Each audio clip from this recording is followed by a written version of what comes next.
안녕하세요. 스포츠 주민의 양태빈, 허준입니다. 반갑습니다. 두 명이 맞붙어서 상대의 허점을 찔러 겨루는 스포츠.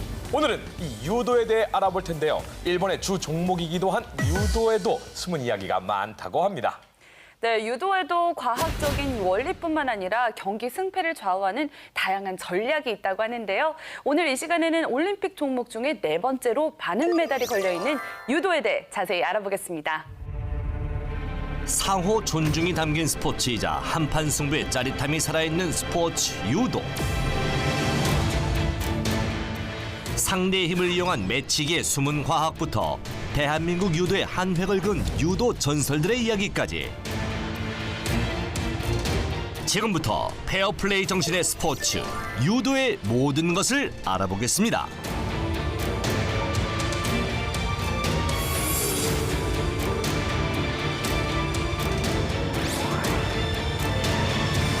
네, 오늘 함께 이야기 나눌 전문가 두 분 모셨습니다. 안녕하세요. 반갑습니다. 안녕하세요. 반갑습니다. 용인대학교 유도학과 교수이자 2004 아테네 올림픽 은메달리스트 장성호 교수와 국민대학교 스포츠 재활학과 이기광 교수와 함께 유도에 대해 자세히 알아봅니다. 장성호 교수님 선수 시절 당시에 대한민국 유도 남자 중량급 대표 선수였잖아요. 예, 맞습니다. 2004년 아테네 올림픽에서 은메달, 2006년 도하 아시안 게임에서 금메달을 목에 거셨잖아요. 예. 사실 이제 제가 올림픽 이제 3번 출전했거든요. 네네. 시드니 2000년도 시드니 올림픽 그리고 아테네 올림픽, 베이징 올림픽 출전했습니다. 네. 가장 개인적으로 기대를 많이 했던 올림픽은요. 시드니 올림픽이었습니다. 시드니였군요. 예. 시드니 올림픽 당시에도 이제 컨디션도 좋았고 네. 모든 매스컴에서도 이제 메달을 딴다. 그렇죠. 저희 협회에서도 그랬고 네. 이제 주목을 많이 받고 갔는데요. 사실 이제 경기 내용은 또 틀려지더라고요. 오히려 너무 많은 주목을 받아서. 너무 많이 주목을 받고 저 또 개인 스스로도 이제 욕심을 많이 낸 거죠. 이제 꼭 결승에 올라갈 수 있다라는 생각. 업되게 있었죠. 예, 그렇죠. 예. 그러고 나서 이제 아테네 네네. 올림픽을 준비하는 당시에는요 상당히 많이 내려왔습니다 그때는. 주목을 받았음에도 불구하고 메달을 못한 상태였으니 그 다음 올림픽은 조금은 덜했겠네요. 예. 이 가족들이나 친구들한테는 이제 놀러 갔다 오겠다라는 식으로 이제 편안한 마음으로 이제 출전한다는 이제 메시지를 남겨갔었거든요. 그런데 또 편하게 이제 내려놓고 시합을 하다 보니까요 시합 내용이 상당히 좋아지더라고요. 가만히 있어봐. 이러면 하다가 결승전까지 가셨잖아요. 예, 그렇죠. 결승전에서는 이제 욕심 자체가 있다 보니까요 기술을 들어가는 자체도 이제 부담이 되고요. 이제 어떻게 보면 경기 내용 자체가 위축이 돼갖고요 경기를 이제 쉽게 풀어가지 못한 거죠.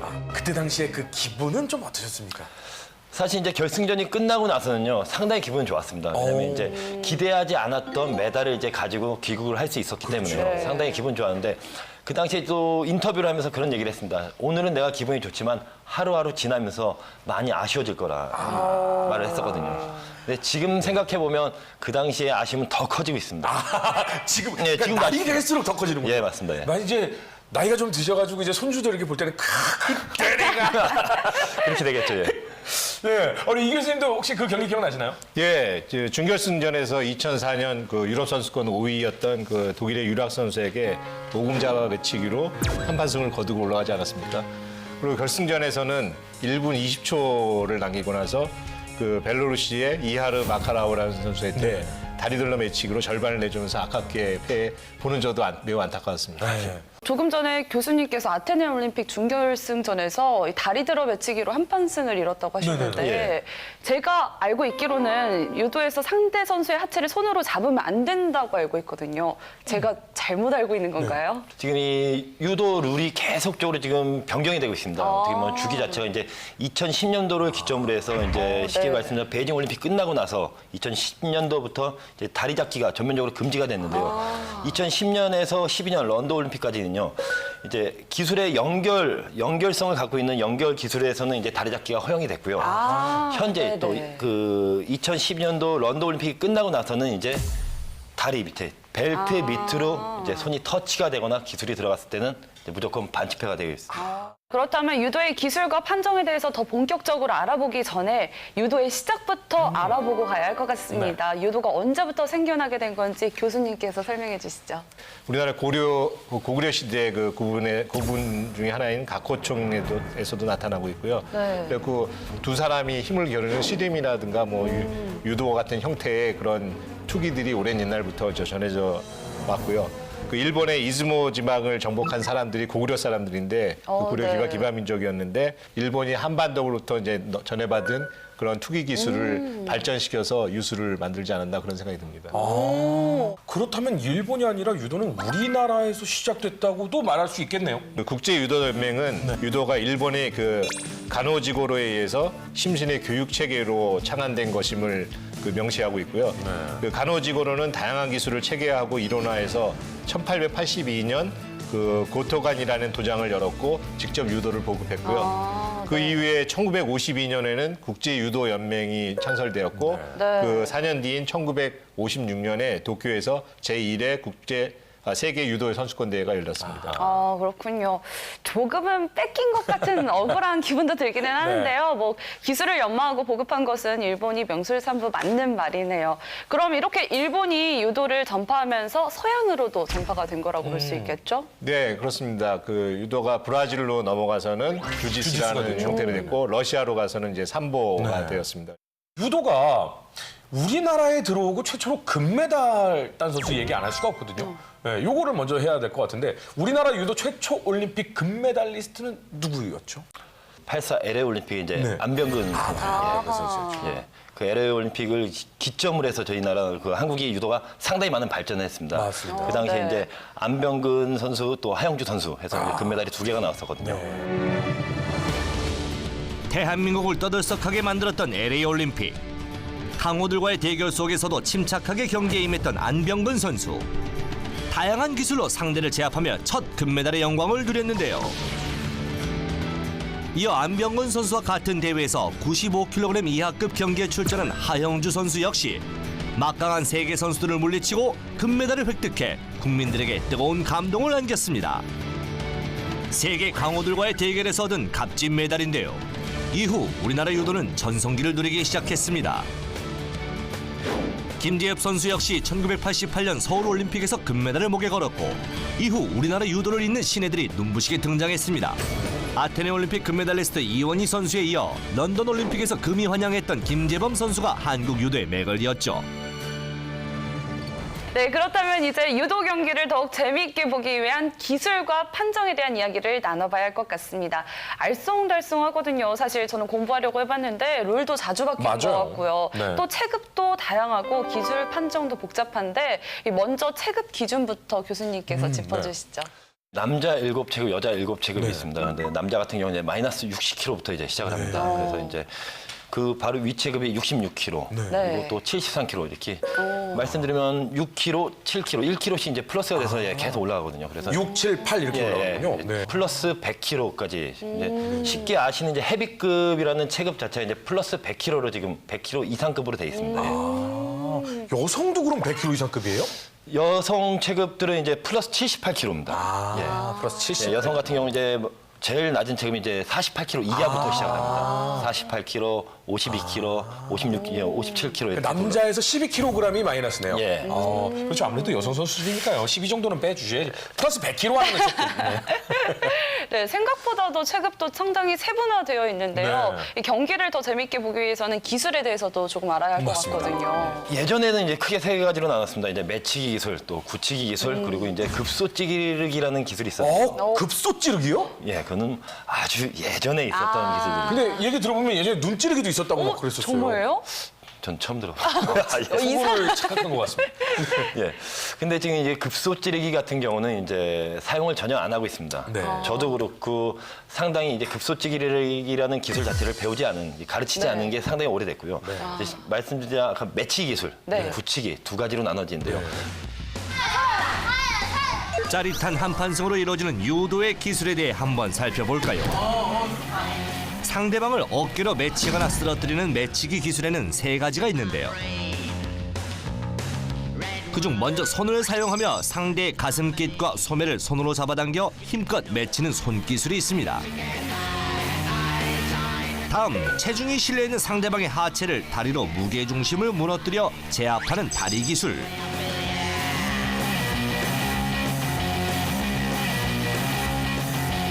그리고 상대를 허리 힘으로 치켜들어 중심을 무너뜨린 뒤 바닥에 맺히는 허리 기술이 있습니다.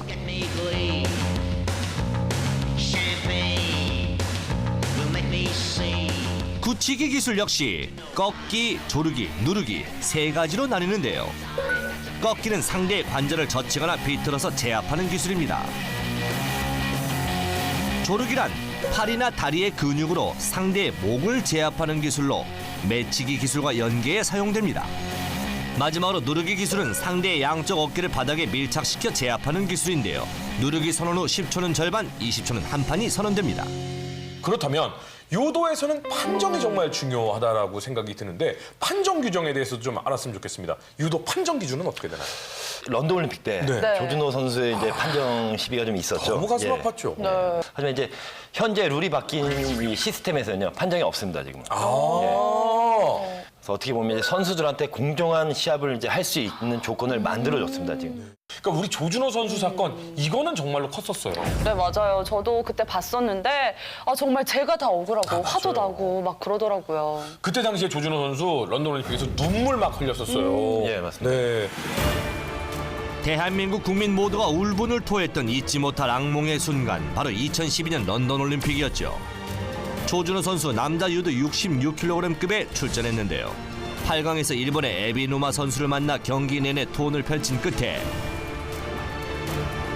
만장일치 판정승을 거뒀습니다. 대한민국이 환호하던 그 순간 회의를 하는 심판들, 분위기가 심상치 않은데요. 믿을 수 없는 일, 판정을 번복하며 에비누마의 손을 들어주게 되는데요. 판정 번복이라는 초유의 사태를 겪게 된 조준호 선수. 그 당시에 이제 제가 코칭 스텝이요 코치였었거든요. 조준호 선수의. 예. 근데 경기가 끝나고 나서도 이제 정말 많이 힘들어했고요. 많이 슬퍼했었는데요. 근데 아까도 말씀드렸듯이 불행 중 다행으로 패자 부활전에서 다양한 기술로 상대를 제압한 조준호 선수. 인대 부상의 고통 속에서도 포기하지 않고 의지를 불태운 결과 동메달을 목에 걸었죠.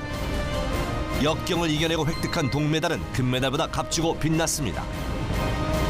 그에게는 가슴 아픈 경기였지만 좌절하지 않고 힘을 내준 그의 경기는 많은 국민들에게 희망을 전했습니다. 유도의 기술과 판정 이야기까지 해봤는데요. 이 유도의 기술 하면 도복을 잡아서 상대를 맺히는 장면이 가장 먼저 떠오르잖아요. 네. 그런데 이런 동작에도 역시 과학적인 원리가 숨어 있다고 하더라고요. 네. 예, 그렇습니다. 유도 기술은 기본적으로 세 가지 그 역학적 원리를 이용하는데 그 무게 중심, 체중 배분, 그리고 주동근, 즉 관절을 구부리거나 필 때 그 주로 사용되는 근육, 이 세 가지 네. 원리가 있습니다. 그러니까 빠른 이해를 위해서 그러면 여러분들과 함께 저희가 영상을 보고 얘기를 나눠보도록 하겠습니다. 그렇다면 유도의 숨은 과학적인 원리를 자세히 살펴보겠습니다. 도복을 잡고 힘의 원리를 이용해 상대를 제압하는 종목이 바로 유도인데요. 견고하게 버티는 상대방의 무게 중심을 무너뜨려야 업어치기 기술이 성공합니다.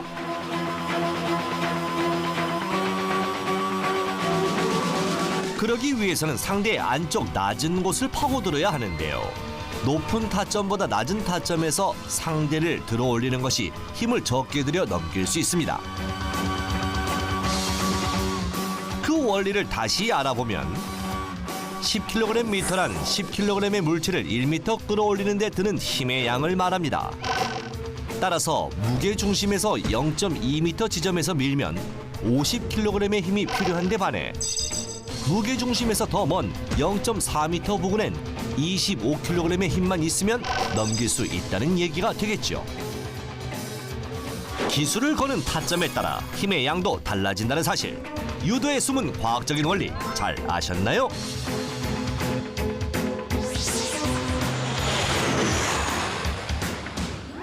유도 기술에 숨은 이 과학적인 원리 잘 배워봤는데요. 이제는 전설의 선수들부터 이유망주까지 세대별로 우리 선수들 이야기도 해봐야 할 것 같아요. 그렇죠. 우리나라 유도하면 저는 전기영 선수 당연히 떠오르는데요. 허점이 없는 유도 천재. 예, 요거 잘 어울리는 선수였죠.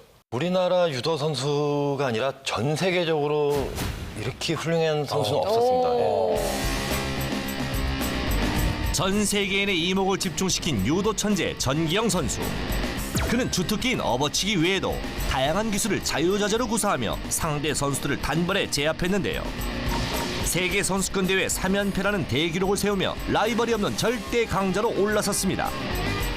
그의 활약은 1996년 애틀랜타 올림픽에서도 빛을 발했는데요. 변칙 기술의 강자들을 화려하게 제압하고 한판승을 거둬내며 환희의 순간을 맞이한 전기영 선수. 당신을 대한민국 유도계의 살아있는 전설이자 역사상 가장 위대한 유도 선수로 인정합니다. 이제 타고난 이제 신체적 조건을 갖고 있습니다. 이제 뭐 유연성, 또 근력도 그렇고요. 원래 선수들은 근력이 좋으면 유연성이 많이 떨어지게 돼 있습니다. 그렇죠. 예, 네. 하지만 충분한 또 근력을 가지고 있었고 또 그게 또 걸맞지 않게 또 유연성을 또 가지고 있었습니다. 근데 얘기가 너무 이렇게 좀 찬양적으로 가시는데 혹시 뭐 인연관계가 있으십니까? 아, 예, 제가 선수 때 코치. 아, 전기영 선수가 코치셨군요. 예, 맞습니다. 근데 전기영 선수 매치기 할 때 보면 정말 한 편의 영화를 보는 것 같이 예. 매치기를 하셨었어요. 너무 멋있었는데 이 전기영 선수와 장성호 선수의 관계를 아니까 아, 훌륭한 제자, 선생님 밑에는 훌륭한 제자가 있구나. 이것도 또 깨닫게 되네요. 유도인의 투지가 정말 대단하다. 저는 이런 생각을 항상 하는데 유도하면 일본이 종주국이잖아요. 근데 대대로 일본은 뛰어난 유도 선수들 많이 배출해냈었죠. 네, 그렇습니다. 예. 워낙 많은 선수들이 있습니다. 또 하지만 또 그 중에서 가장 유명한 이제 선수는 이제 야마시타 야스히로라는 선수인데요. 네. 예. 야마시타 선수 같은 경우 이제 세계 선수권 이제 4회 우승을 했고요. 1977년부터 85년까지 203연승이라는. 우와! 그러니까 203경기에서 지지 않았다는 거죠. 그렇죠. 예. 와, 정말 많은 경기잖아요. 그렇죠. 그 많은 경기를 치르는 동안에도 또 에피소드들도 많을 것 같아요. 특이한 경기, 명경기 뭐 이런 거요. 1983년 이제 LA 올림픽이죠. LA 올림픽 당시에 이제 남자 무제한급 네. 체급에 상관없이 이제 경기를 하는 네네네. 이제 헤비급이랑 좀 다른 느낌입니다, 여긴. 아예 체중은 상관없이 아무나 붙어. 예, 그렇습니다. 예. 거기에서 이제 야마시다 선수와 이제 이집트의 라슈안 선수의 이제 경기를 혹시 보셨습니까? 못 봤습니다, 저는. 예. 저도 이제 그 당시에 어렸기 때문에 저도 못 네네네네. 봤지만 이제 유도를 시작하고 나서 이제 한 번은 본 적이 네. 있었거든요. 1984년 LA 올림픽 무제한급 2회전에서 야마시타 선수는 경기 도중 오른쪽 종아리에 부상을 입게 되는데요. 장단지 근육이 파열되며 걷기조차 힘든 상황에 처한 야마시타 선수.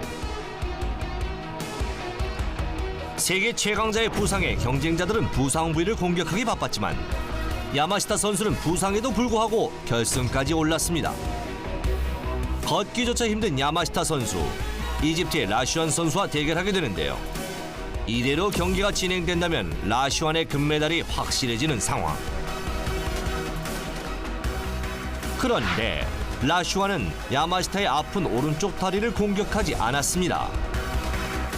결국 라슈안은 야마시타 선수의 주특기인 누르기에 한 판으로 맥없이 무너지면서 금메달을 내주고 마는데요. 승패에 상관없이 야마시타의 부상 부위를 공격하지 않은 아름다운 페어플레이를 보여준 라슈안 선수.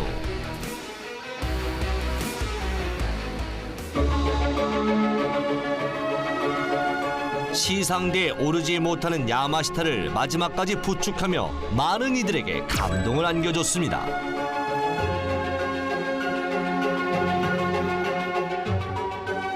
또 그 아픈 부상을 갖고 있는 야마시다 선수를 정말 스포츠맨 정신을 가지고 그 아픈 다리를 공격하지 않고 경기를 이제 했습니다. 그 전혀 그쪽은 노리지 않고. 예, 그렇죠.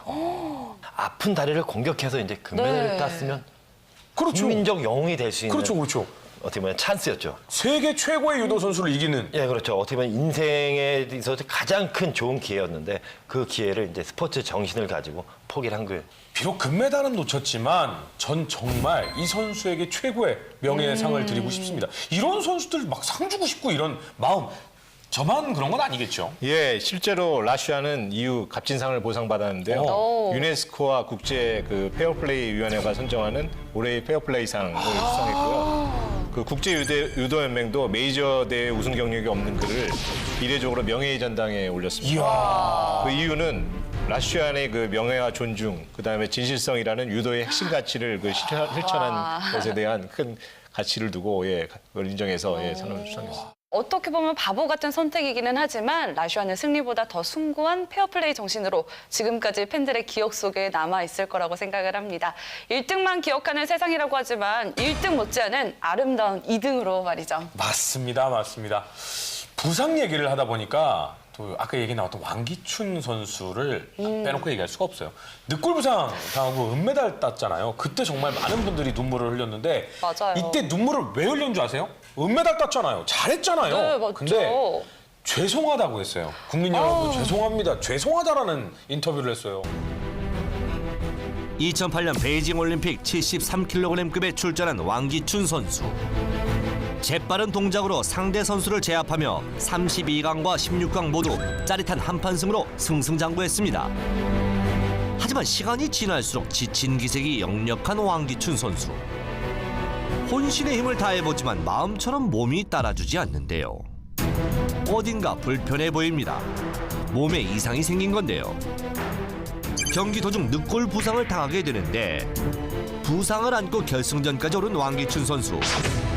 고통을 참다 보니 그에게 한계가 왔습니다. 천하의 왕기춘이 경기 시작 13초 만에 들어매치기 한 판으로 패하고 말았는데요. 준비했던 만큼 전력을 다하지 못해 스스로에게 아쉬움이 큰 경기였지만 무엇보다 값진 은메달을 획득한 왕기춘 선수에게 박수를 보내고 싶네요.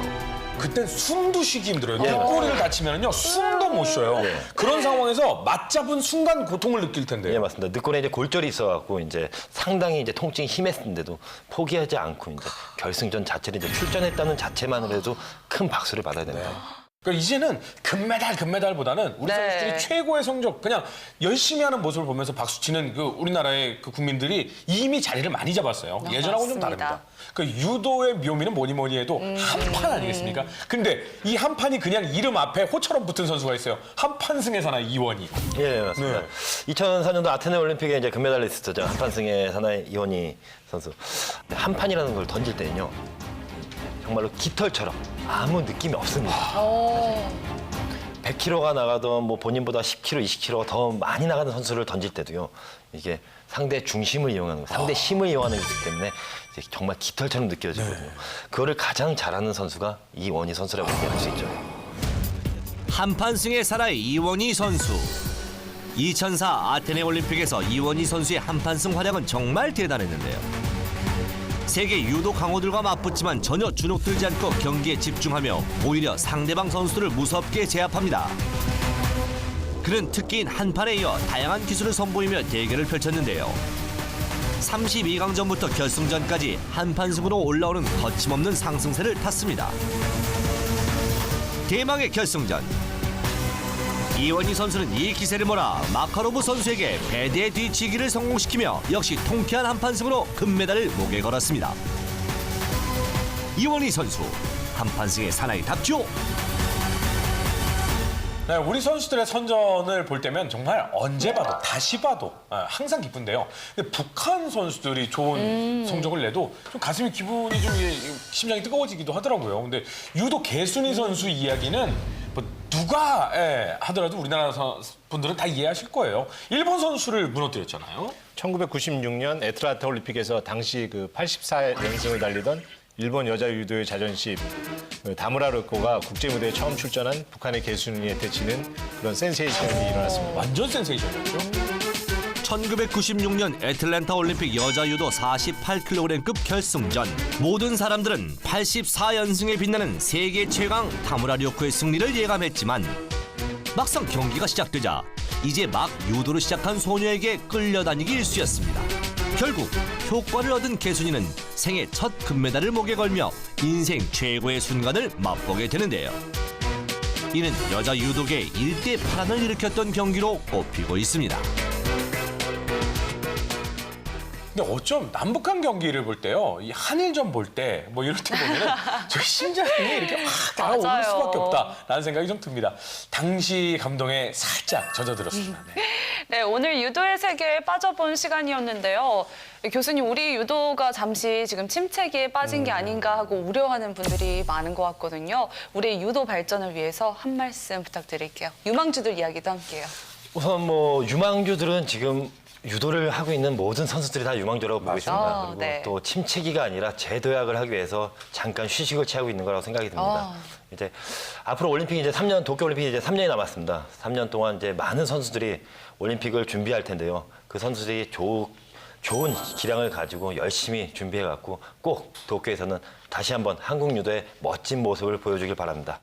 스포츠 종목 중에서 그 상대방의 힘을 이용하는 종목이 이렇게 많지 않은데 그 유도는 그 상대방의 힘을 어떻게 잘 이용하느냐 그런 특이한 종목인데 그러기 위해서는 이제 수많은 노력과 그다음에 순간적인 판단력, 그러니까 머리가 좋아야 된다는 그런 생각을 했고요.